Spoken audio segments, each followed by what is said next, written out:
नमस्कार विद्यार्थी मित्रांनो, पंजाब नॅशनल बँकमध्ये लोकल बँक ऑफिसर या जागेसाठी वॅकन्सीज आलेल्या आहेत. पण याच्यासाठी नेमकी कोण ऍप्लिकेशन देऊ शकतं? फ्रेशरसाठी ह्या जागा आहेत का?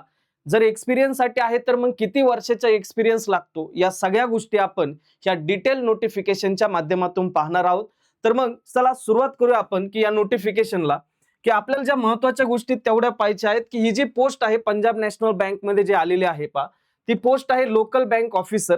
ह्याच्यासाठी जे ऍप्लिकेशन देण्यासाठी जी सुरुवात झाली ती 20/7/2026 पासून आपण ऍप्लिकेशन तिथं देऊ शकतो. त्याच्यानंतर ही लास्ट डेट काय असेल ऍप्लिकेशन देण्याची तर 9/8/2026. महत्वाच्या दोन डेट आहेत 20/7/2026 आणि 9/8/2026 पर्यंत तुम्ही ऍप्लिकेशन तिथं देऊ शकतात. म्हणजेच तिथं फॉर्म तुम्ही भरू शकतात. जे पेमेंटचं जे काही डेट असेल ती सुद्धा लास्ट 9/8/2026 असेल.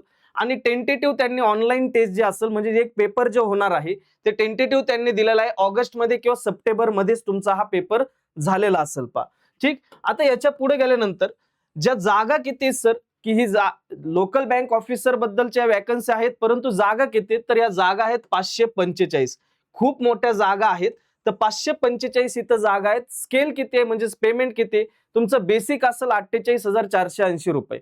ऑन एन ॲव्हरेज तुम्हाला पीओ लेवलचं पेमेंट तिथं भेटणार आहे. 80-85 पर्यंत तुमची सॅलरी तिथं जाऊ शकते त्याच्यानंतर पुढे जर पाहिलं तुम्ही मग याच्यामध्ये मेन म्हणजे स्टेट वाईज वॅकन्सीज आलेल्या आहेत. लोकल बँक ऑफिसर या ज्या जागा असतील या स्टेट वाईज जागा येतात कारण का त्याच्या नावात अर्थ आहे लोकल म्हटल्यानंतर त्या स्टेटची लँग्वेजेस वगैरे तुम्हाला आले पाहिजे म्हणून ह्या स्टेट वाईज जागा डिवाइड केलेल्या असतात. टोटल ऑल ओव्हर जागा ज्या असतील त्या 545 जागा आलेल्या आहेत. परंतु मग महाराष्ट्रासाठी किती आहेत तर महाराष्ट्रासाठी त्या 545 पैकी इथं तुम्हाला जागा टोटल दिसतील त्या म्हणजे 67 जागा. टोटल किती 67 जागा आहे. पण याच्यामध्ये मॅन्डेटरी काय आहे तर मॅन्डेटरी आहे तुमची लँग्वेज येणं म्हणजेच महाराष्ट्राची जी मराठी लँग्वेज असेल ती मराठी लँग्वेज तुम्हाला लिहिता वाचता बोलता आली पाहिजे. तीनही गोष्टी करता आल्या पाहिजेत तेव्हा तुम्ही तिथं ऍप्लिकेशन देऊ शकता. दुसरं असं की कॅटेगरी वाईज त्यांनी डिवाइड केलेल्या आहेत 5 जागा पण एकूण तुमच्या 67 जागा आहेत. जर समजा तुम्हाला दुसऱ्या लँग्वेज येत असतील तर तुम्ही दुसऱ्या राज्यातूनही फॉर्म भरू शकतात. जसं की काही कर्नाटक बाउंड्रीवरचे लोक असतील तर त्यांना कन्नड पण जमते तर कर्नाटकासाठी 78 जागा आहेत. कुणी जर समजा तेलंगणामधून आहे ज्याला तेलुगू जमते त्याला 41 आहे जे नांदेड साईडचे वगैरे असतील त्यांना तेलुगू जमते तर त्यांनी तेलंगणामधून ऍप्लिकेशन दिलं तरी चालतं. पण ती लँग्वेज तुम्हाला लिहिता वाचता आणि बोलता आली पाहिजे हे लक्षात ठेवा. ते मॅन्डेटरी आहे ठीक आहे. पण महाराष्ट्रासाठी किती 67 जागा आहे पुढे गेल्यानंतर महत्वाचं काय आहे तर याच्यामध्ये महत्वाचं आहे ते म्हणजेच काय तुम्ही कुठल्याही एका स्टेटला ऍप्लिकेशन तिथं देऊ शकतात. म्हणजेच महाराष्ट्रातूनही ऍप्लिकेशन द्यायचंय आणि कर्नाटक मधून पण द्यायचं असं चालणार नाही. तर इथं आपल्याला महाराष्ट्रातून जर तुम्ही फॉर्म भरत असाल तर महाराष्ट्रातूनच तिथं तुम्हाला ऍप्लिकेशन देता येऊ शकतं. अदर स्टेट मधून देता येणार नाही. एका स्टेटला तुम्हाला ऍप्लिकेशन देता येऊ शकतं. दुसरं असं ते म्हणजे selected candidate will be posted with in the selected state. तुमच्या ज्या स्टेट मधून तुम्ही फॉर्म भरलाय त्या स्टेटमध्येच तुमची पोस्टिंग होणार आहे. जवळपास 9 वर्ष तुम्ही त्या स्टेटमध्ये राहणार आहेत.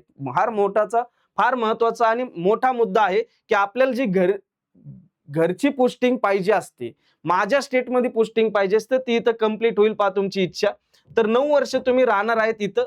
दुसरं असं किंवा तुम्ही प्रमोशन स्केल 4 होईपर्यंत तुम्ही तुमच्या स्टेटमध्ये राहणार आहे. जे लवकर येईल या 9 वर्ष एक तर लवकर कंप्लीट झाले किंवा तुम्ही स्केल 4 अगोदर बनले तिथपर्यंत तुम्ही तुमच्याच स्टेटमध्ये तिथं राहणार आहेत ठीक. पुढे गेल्यानंतर जे बाहेरचे मुलं आहेत त्यांनी ऍप्लिकेशन इथं देऊ शकतात बाहेर जे सर्व्हिस करताय सध्या त्यांना इथं महाराष्ट्रात यायचं असेल तर तुम्ही तिथं ऍप्लिकेशन देऊ शकतात. तर याच्यामध्ये दुसरं महत्वाचं ऍप्लिकेशन एका स्टेटला तुम्ही देऊ शकतात वेगवेगळ्या स्टेटला तुम्ही देऊ शकत नाही. दुसरं ज्या स्टेटला तुम्ही अप्लाय करताल किंवा कोणत्याही स्टेटला जे काही ऍप्लिकेशन तुम्ही देताल त्याची लँग्वेज तुम्हाला आली पाहिजे हे त्यांनी स्पष्टपणे दिलेलं आहे. त्याच्या पुढे गेल्यानंतर दुसरं असं की त्यांनी सरळ सांगितलेलं आहे request for a change state category and any other details will not be permitted after the submission of A online application form. म्हणजेच तुम्ही जर फॉर्म भरला त्याच्यामध्ये जे काही डिटेल भरलेला असेल कॅटेगरी तुमची कास्ट वगैरे सगळ्या गोष्टी कोणत्या स्टेटमधून ऍप्लिकेशन दिलंय वगैरे या सगळे तर तुम्हाला पुन्हा ते बदलता येणार नाही हे लक्षात ठेवा. हे जॉबवाले लोक असते त्यांना काही गोष्टी माहिती नसतील पण त्यांनी डिटेल समजून घ्या. दुसरं असं की एज आणि एज्युकेशन क्वालिफिकेशन काय लागतं. तर इथं लोकल बँक ऑफिसर साठी जे की जागा असतील त्या जागा 545 आहे. त्याला एज लागतं ते मिनिमम 20 पाहिजे, मिनिमम 20, आणि मॅक्सिमम तुमचं वय पाहिजे 30. हे ओपन कॅटेगरीसाठी आहे. जर तुम्ही ओबीसी असताल तर ओबीसी मध्ये 3 वर्षाचं रिलॅक्सेशन भेटतं. म्हणजेच तुमचं 33 पासून 3 ऍड केले तर 33 वर्ष होईल. 30 मध्ये 3 ऍड केले तर 33. आणि जर एससी आणि एसटी जर असताल तर 5 वर्षाचं रिलॅक्सेशन असतं. म्हणजे वयाच्या 35व्या पर्यंत ते ऍप्लिकेशन तिथं देऊ शकतात. दुसरं असं की तुमचं एज्युकेशन क्वालिफिकेशन काय लागतं, तर कुठल्याही डिसिप्लिन मध्ये तुमचं ग्रॅज्युएशन कंप्लीट असलं पाहिजे. दुसरं असं की तुमच्याकडे जे ग्रॅज्युएशन झालेलं आहे तर व्हॅलिड मार्कशीट आणि डिग्री सर्टिफिकेट तिथं असलं पाहिजे. ऑब्व्हियसली असणारे, कारण आपण जॉब करतोय म्हटल्यानंतर असणारच आहे, कारण एक्सपिरियन्स बेस्ड जागा आहेत. लोकल लँग्वेज विषयी त्यांनी काय दिलंय, स्पष्टपणे सांगितलंय त्यांनी, candidate must B proficient reading, writing and speaking. त्याला लिहिता, वाचता आणि बोलता आलं पाहिजे, हे त्यांनी स्पष्टपणे सांगितलं. तुम्ही ज्या स्टेट मधून ऍप्लिकेशन करताल त्या स्टेट मधून. दुसरं असं, एक्सपिरियन्स हा मॅन्डेटरी आहे का, तर एक्सपिरियन्स हा मॅन्डेटरी आहे. तुम्हाला जर या लोकल बँक ऑफिसर साठी ऍप्लिकेशन द्यायचं असेल तर तुम्हाला हा एक्सपिरियन्स जो असेल तो लागेल. मग किती वर्षाचा एक्सपिरियन्स लागतो, तर मिनिमम 1 वर्षाचा तुमचा एक्सपिरियन्स असला पाहिजे. पण कुठल्या याच्यामधला एक्सपिरियन्स असला पाहिजे, तर याच्यामध्ये लक्षात ठेवा, क्लिरिकल लेवलचा एक्सपिरियन्स असेल तरी चालतो.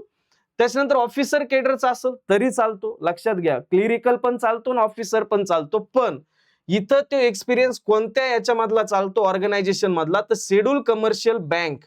शेड्यूल कमर्शियल बँक मध्ये तुम्ही क्लिरिकल असताल किंवा ऑफिसर असताल चालून जाईल. रिजनल रुरल बँक, जर आरआरबी मधला तुमचा एक्सपिरियन्स असेल तरी पण चालतो. In schedule of A reserve bank of India, जे की तुमच्या 2 बँकांमधले, म्हणजे ज्या काही तुमच्या शेड्यूल कमर्शियल बँक असतील आणि आरआरबी असतील, याच्यामधला क्लिरिकल आणि त्याच्यानंतर ऑफिसर, या दोन्हीही पदाचा एक्सपिरियन्स चालतो. मिनिमम 1 वर्षाचा तुमचा एक्सपिरियन्स असला पाहिजे. तुम्ही म्हणता एनबीएफसीचा चालतो का, पतसंस्थेचा चालतो का, चालत नाही.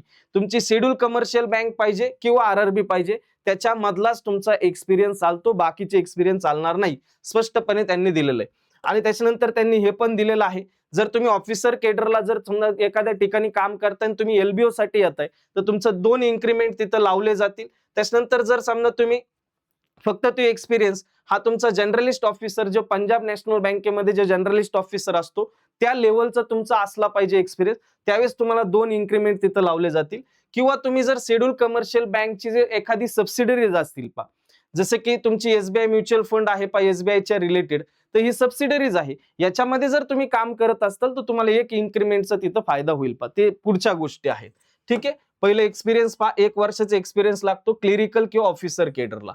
दुसरं असं ते म्हणजेच काय, experience in other financial institutes और organisation will not be consider. तुमच्या दुसऱ्या फायनान्शियल इन्स्टिट्यूटचा चालणार नाही, एक तर आरआरबी किंवा schedule commercial bank does not match सबसिडन, म्हणजे ते चालणार नाही. हे लक्षात ठेवा. आपल्याला काय कशाचा एक्सपिरियन्स लागतो ते कळलंय. पुढे रिलॅक्सेशन मी आत्ताच सांगितलंय, ओपन कॅटेगरीसाठी मॅक्सिमम वय 30 आहे, मिनिमम 20 आहे.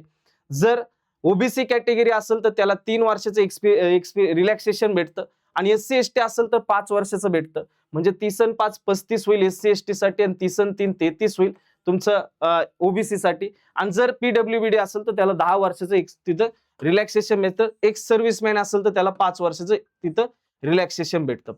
पुढे गेल्यानंतर, candidates who have earlier worked in Punjab Bank or any of its merged amalgamation entities is discharged from the services account reason other than VRS resignation shall not be eligible. म्हणजे एखादा जर candidate हा PNB मध्ये किंवा PNB मध्ये ज्या merge झालेल्या ज्या काही बँका असतील याच्यामध्ये जर काम करत असेल आणि त्याचा तो जर तिथून जर समजा त्याने नोकरी सोडलेली असेल, पण ती नोकरी व्हीआरएस किंवा रिझायनेशनच्या व्यतिरिक्त कारणामुळे तुम्ही नोकरी सोडलेली असेल तर तुम्हाला तिथे इलिजिबल धरलं जाणार नाही. हा, तुम्ही रिझाईन दिलेला आहे त्यांच्या बँकेचा एखाद्या पदाचा, तर तुम्ही तिथं ऍप्लिकेशन तिथं देऊ शकतात. ठीक.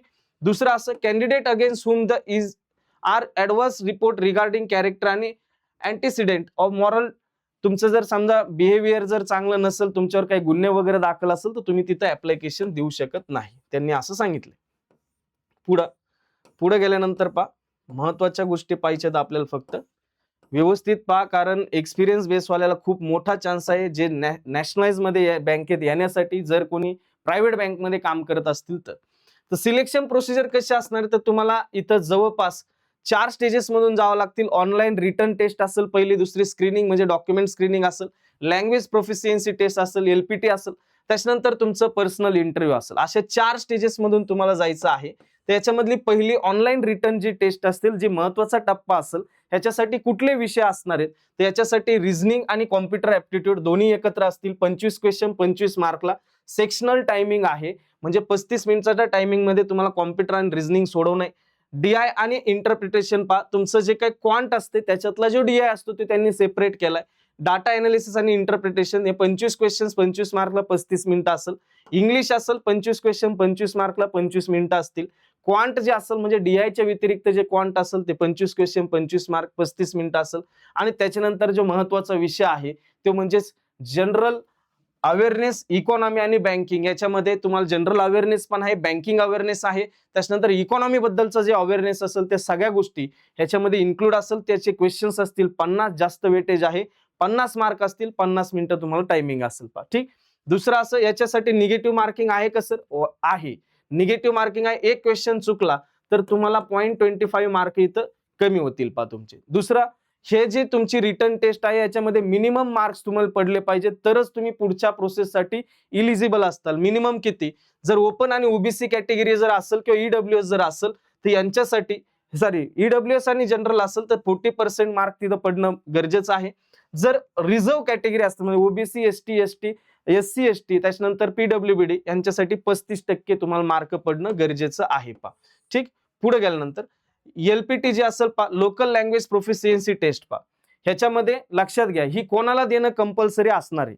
ज्यांच्या 10वी 12वी मध्ये ज्या स्टेट मधून तुम्ही फॉर्म भरलाय, फॉर एक्झाम्पल महाराष्ट्रातून फॉर्म भरलाय, तुम्हाला जर 10वी 12वी मध्ये जर मराठी हा जर विषय असेल तर शक्यतो तुमची LPT किंवा लँग्वेज जी काही टेस्ट होणार आहे ती होणार नाही, शक्यतो म्हणतोय. त्यांना घ्यायची असेल तर ते घेऊ शकतात. परंतु एखादा दुसऱ्या स्टेटचा आहे किंवा या स्टेटचा आहे, त्याच्या 10वी किंवा 12वी मध्ये त्याला मराठी हा विषय नव्हता तर त्याला तिथं लँग्वेज टेस्ट देणं कंपल्सरी आहे आणि त्याच्यामध्ये पास होणं कंपल्सरी आहे. जर ते पास झाला नाही, तुम्हाला रिटर्नला किती मार्क असले तरी तिथं तुमचं सिलेक्शन होणार नाही. त्याच्यामुळे LPT खूप महत्वाचे आहे. LPTचे मार्क फायनल सिलेक्शनसाठी धरले जाणार नाही, क्वालिफाईंग नेचरचे आहे. ठीक. पुढं मग याच्यामध्ये काय काय असणार आहे? तुम्हाला रीडिंग करता आली पाहिजे, वाचता आली पाहिजे ती लँग्वेज मध्ये. एखादा पॅसेज देतील, एखादा पॅसेज राईट करायला लावतील, एखादा पॅसेज स्पीक करायला लावतील, तुम्हाला बोलायला लावतील. तर असे हे तीनही प्रकारामध्ये तुमचे लँग्वेज वरती पकड असली पाहिजे, तेव्हाच तुमचं फायनल सिलेक्शन होणार आहे. दुसरं असं की याच्यामध्ये तुमचं जे की डेट, टाइम आणि व्हेन्यू ऑफ द LPT हे जे notified by the bank separately, तुमचा पेपर झाल्यानंतर LPTचं जे काही तुमचं ठिकाण असेल वगैरे या सगळ्या गोष्टी, तुम्ही पास झाले रिटर्न एक्झाम, त्याच्यानंतर जी LPT होणार आहे त्याच्यासाठी ठिकाण वगैरे या सगळ्या गोष्टी तुम्हाला तुमच्या वेबसाईट वरतीच तुम्हाला तिथं सांगितले जातील. दुसरं असं की जे की तुमच्या 10वी 12वी मध्ये ज्यांना विषय होता त्या स्टेटचा तो लँग्वेजचा विषय जर असेल तर तुम्हाला तिथं LPT देणं गरजेचं नाहीये. ज्या मुलांना नसेल विषय तो त्यांना कंपल्सरी तिथं ती LPT देणं आहे. त्याच्यानंतर होणार तुमची पर्सनल इंटरव्ह्यू, म्हणजेच तुमचा इंटरव्ह्यूचा पार्ट सुद्धा महत्वाचा असणार आहे. तुम्ही टेस्ट दिली, LPT क्रॅक केली आणि त्याच्यानंतर शेवटचा टप्पा असेल तो म्हणजे इंटरव्ह्यूचा. इंटरव्ह्यू जे असेल पा, तुमचा इंटरव्ह्यू 50 मार्कचा असेल पा, वेटेज खूप जास्त आहे, 50 मार्कचा असेल. त्याच्यापैकी इंटरव्ह्यू शेल बी 45, म्हणजे जवळपास तुम्हाला मिनिमम क्वालिफाईंग मार्क जे असतील ते 45% म्हणजे 22.5 मार्क पडणं गरजेचं आहे SC ST ला. आणि त्याच्यानंतर 50% मार्क जे पडणं आहे ते गरजेचं आहे अदर कॅन्डिडेटला, म्हणजे 25 मार्क. म्हणजेच तुम्हाला त्याच्यामध्ये क्वालिफाय जर व्हायचं असेल तर मिनिमम मार्क इंटरव्ह्यूला पडणं सुद्धा गरजेचं आहे. मॅक्सिमम 25 मार्क म्हणजे 50% मार्क तुम्हाला पडले पाहिजेत. 50 मार्काचा इंटरव्ह्यू आहे, इंटरव्ह्यूला वेटेज खूप जास्त आहे. फायनल सिलेक्शन कशावरती होईल? फायनल सिलेक्शन हे तुमचं जे रिटर्न टेस्ट असेल, म्हणजे जे क्वांट, रिझनिंग, इंग्लिश आणि जे तुमचं इकॉनॉमी आणि बँकिंग अवेअरनेस मध्ये जे तुम्हाला मार्क पडले असेल ते मार्क प्लस तुमचं इंटरव्ह्यू जे असेल, म्हणजे रिटर्न टेस्ट आणि मार्क तुमचे पर्सनल इंटरव्ह्यू हे जे असेल यांची टोटल केली जाईल आणि त्याच्यानंतर तुमचं मेरिट लावलं जाईल. LPT ही फक्त क्वालिफाईंग आहे, त्याचे मार्क धरले जाणार नाही. दुसरी महत्वाची गोष्ट, याचं जे मेरिट लागलं जाणार आहे हे स्टेट वाईज आणि कॅटेगरी वाईज तुमची लिस्ट लावली जाणार आहे. महाराष्ट्राचं वेगळं तुमचं मेरिट लागल, त्याच्यानंतर तेलंगणाचं वेगळं लागल, स्टेट वाईज हे तुमचे मेरिट वेगवेगळे असतील पा. पुढं महत्वाचं ते म्हणजेच तुमचं LPT and personal interview may be conducted on consecutive days, म्हणजेच एलपीटी आणि त्याच्यानंतर तुमचे इंटरव्ह्यू हे लागोपाठ दिवसामध्येच असतील किंवा थोडाफार एखाद दिवसाचा गॅप असू शकतो, सेम ठिकाणी तुमचा असू शकतो. फॉर एक्झाम्पल आज एलपीटी आहे तर उद्या लगेच तुमचा पर्सनल इंटरव्ह्यू असू शकतो, किंवा आजच इंटरव्ह्यू आहे आणि आजच एलपीटी आहे असं पण असू शकतं पहा. ठीक आहे, पुढे गेल्यानंतर हे तुमचं शेड्यूल वगैरे जे असेल ते तुम्हाला मेलद्वारे तिथं सांगितलं जाईल. सेंटर कुठं कुठे, आता महाराष्ट्र आपल्यासाठी महत्वाचं असेल तर महाराष्ट्रातून फॉर्म भरला तर तुम्ही मुंबई असेल, ठाणे असेल, नागपूर असेल, नाशिक असेल, पुणे, कोल्हापूर, छत्रपती संभाजीनगर, जळगाव, सातारा, सांगली, नांदेड, अमरावती, धुळे, म्हणजेच जे काय आपले रिजन पडलेले आहेत महाराष्ट्रातले प्रत्येक रिजन मधले शहर आहेत, त्याच्यामुळे सेंटरचे काही अडचण नाही. ठीक, पुढे गेल्यानंतर पुढे अजून महत्वाचं काय काय आहे पाहू आपण. सेंटर आपल्याला कळेल. पुढे महत्वाचं आहे ह्याच्यामध्ये ते म्हणजेच तुमचे कॉल लेटर जे असेल ते रिटर्न टेस्टचे असेल, एलपीटीचे असतील किंवा इंटरव्ह्यूचे असतील, हे कॉल लेटर तुम्हाला जे त्यांची वेबसाईट आहे pnb.bank.in याच्यावरती जाऊन तुम्हाला तिथं तुम्हाला सगळे जे असतील ते कॉल लेटर वगैरे भेटणार आहे. तुम्ही ज्याच्यावरती फॉर्म भरणार त्याच्यावरतीच तुमची सगळी माहिती तिथं भेटणार आहे. त्याच्यानंतर no call letter will be send by the post, कुठल्या प्रकारे पोस्टाने कॉल लेटरची वाट पाहू नका. तुमच्या मेलद्वारे किंवा SMS द्वारेच तुम्हाला तिथं माहिती दिली जाईल, किंवा तुम्ही त्यांच्या वेबसाईटला सारखं सारखं व्हिजिट करत चला कॉल लेटर आलेत की नाही ते पाहिला. ठीक, पुढे गेल्यानंतर ऍप्लिकेशन फी किती आहे, तर ऍप्लिकेशन फी पहा SC ST PWBD या कॅन्डिडेटसाठी 50 रुपये आणि प्लस जीएसटी म्हणजेच 59 रुपये फक्त फी आहे. ओनली पोस्टेज चार्जेस फक्त 59 रुपये तुमची फी असेल. त्याच्यानंतर ऑल ऑदर्स म्हणजेच SC ST PWBD सोडून म्हणजे EWS OBC जनरल कॅटेगरी या सगळ्यांसाठी फी 1000 रुपये प्लस जीएसटी आहे. जीएसटी 18% आहे, जवळपास 1180 रुपये टोटल फी तिथं पडणार आहे पा SC ST PWBD सोडून पा. फॉर्मचं ऍप्लिकेशन कुठून द्यायचं सर, तर फॉर्मचं ऍप्लिकेशन तुम्हाला द्यायचं https.pnb.bank.in या वेबसाईट वरती जाऊन रिक्रुटमेंट या कॉलम वरती जाऊन तुम्ही तिथं फॉर्म भरू शकतात. फॉर्मच्या डेट लक्षात ठेवा 20/7/2026 पासून 9/8/2026 पर्यंत, म्हणजे 9 ऑगस्ट पर्यंत ही रिक्रुटमेंट चालणार आहे. तुमचं फॉर्म भरायची डेट आहेत. दुसरं असं पेमेंट हे ऑनलाईनच होईल हे लक्षात ठेवा, ऑफलाईन कुठल्या प्रकारचं पेमेंट होणार नाही. मोबाईल नंबर आणि मेल चेंज करू नका, जो टाकलाय तोच तुमचा व्हॅलिड मेल आणि मोबाईल नंबर असला पाहिजे. जर फॉर्म भरायचा असेल त्यांच्या वेबसाईट वरती गेलं, न्यू रजिस्ट्रेशन म्हणून तिथं ज्यावेळेस तुम्ही रिक्रुटमेंट मध्ये गेला तिथं न्यू रजिस्ट्रेशन येईल, त्याच्यावरती क्लिक करा, त्याच्या पुढची सगळी माहिती भरा आणि फॉर्म फिलअप करा. ठीक, पुढं मोड ऑफ पेमेंट फक्त ऑनलाईन असेल पा, हे अगोदरच सांगितलं मी. त्याच्यानंतर अजून काय महत्वाचं आहे का, त्याच्यानंतर फोटो वगैरे अपलोड करायचे, त्याच्या साईज वगैरे दिलेल्या आहेत, त्याचे साईन कसे अपलोड करायचे हे पण दिलेलं आहे. सर्व्हिस बॉन्ड आहे का सर, आयस आहे, जवळपास 2 लाखाचा तिथं बॉन्ड असेल. 3 वर्षाच्या आतमध्ये तुम्हाला सर्व्हिस सोडता येणार नाही. जर 3 वर्षाच्या आतमध्ये जर तुम्हाला सर्व्हिस सोडायची असेल तर 2 लाख रुपये तुम्हाला तिथं भरावे लागतील पा. दुसरं असं क्रेडिट हिस्ट्री मॅन्डेटरी आहे का, तर क्रेडिट हिस्ट्री त्यांनी दिलेली आहे. मिनिमम तुमचा सिबिल स्कोर हा 680च्या वरती असला पाहिजे, 680च्या वरती असला पाहिजे. क्रेडिट हिस्ट्री महत्वाची आहे, सिबिल स्कोर. आता भरपूर SBI पण ते काय केलंय की नाही घेणार आम्ही, परंतु या बँकेने दिलेला आहे तर आपलं सिबिल स्कोर व्यवस्थित चेक करून घ्या. ठीक, त्याच्यानंतर deployment of LBOs in the bank, याच्यामध्ये महत्वाचं हे आहे की लोकल बँक ऑफिसर ह्यांचा जो प्रोबेशन पिरियड असणार आहे, तर ह्या प्रोबेशन पिरियड जॉईनिंग केल्यापासून 2 वर्ष तुमचा प्रोबेशन पिरियड असणार आहे. आणि दुसरी महत्वाची गोष्ट, ज्या स्टेट मधून तुम्ही ऍप्लिकेशन दिलेलं आहे त्या स्टेटमध्येच तुम्हाला तिथं पोस्टिंग किंवा डिप्लॉय तिथं केलं जाणार आहे. जवळपास 9 वर्षापर्यंत तुम्ही तिथंच राहणार आहे त्या स्टेटमध्ये. फक्त तुमचे सर्कल चेंज होत राहतील 9 वर्षापर्यंत, किंवा स्केल 4 बनेपर्यंत तुम्हाला त्याच स्टेटमध्ये राहायचंय. म्हणजे जे बाहेर विद्यार्थी आहेत, जे की आपले ग्रामीण बँकवाले आहेत, त्यांना एक मोठा चान्स आहे पा इथं येण्याचा पा, जर त्यांना यायचं असेल इथं तर. दुसरं असं जनरल इन्स्ट्रक्शन मध्ये ज्यावेळेस इंटरव्ह्यू असेल, candidate must be produce original certificate, सगळे ओरिजिनल डॉक्युमेंट्स लागतील. College education qualification ages category other eligibility criteria या सगळ्यांचे ओरिजिनल डॉक्युमेंट्स लागतील. आणि त्याच्यानंतर जर हे डॉक्युमेंट नसेल तर त्यांना अधिकार आहे तुमचं कॅन्डिडेचर कॅन्सल करायचं, हे त्यांनी स्पष्ट सांगितलं. नाही तर तिथं म्हणतात सर माझ्याकडे आता एक्सपिरियन्स लेटरच नाही वगैरे वगैरे या सगळ्या गोष्टी. ठीक, तर असं हे सोडं डिटेल तुमचं नोटिफिकेशन होतं.